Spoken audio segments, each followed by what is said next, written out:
Bonjour, voilà, deuxième journée ici sur le CES de Las Vegas. J'ai plutôt fait un focus sur l'automobile au LVCC avec plusieurs sujets. D'abord, ce qui est clair, c'est que c'est là vraiment un marché très compétitif autour de tout ce qui est lidar, capteur et reconnaissance d'image pour la mobilité et l'automobile.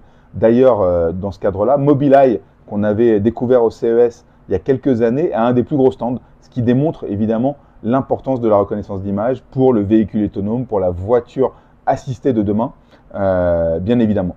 Des gros constructeurs sont présents, d'autres ont annulé leur présence comme Stellantis. Toutefois, Mercedes est là et présente son MBOS, son operating system pour ses véhicules, avec, vous le devinerez, évidemment, un agent conversationnel pour parler avec sa voiture.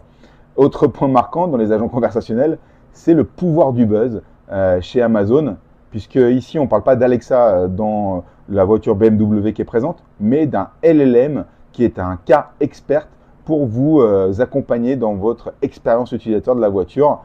Et quand on parle avec les gens, évidemment, ce n'est qu'Alexa. Également sur ces sujets-là, c'est les nouveaux entrants qui sont très présents. On a Foxconn qui présente ses véhicules, on a VinFast du Vietnam qui présente aussi ses véhicules, et puis qui a été récompensé justement avec un système d'intelligence artificielle pour les rétroviseurs qui se règle automatiquement en fonction de la densité, du trafic, de l'environnement.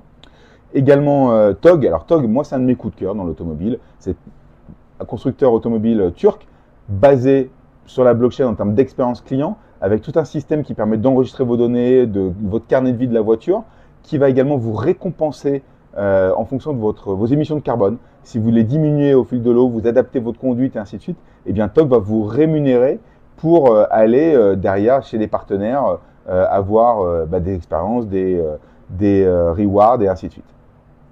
Donc vraiment un monde de l'automobile en pleine disruption et on est vraiment à un point clé sur cette expérience de conducteur et de l'arrivée des nouveaux entrants. Allez, à demain pour un nouveau débrief.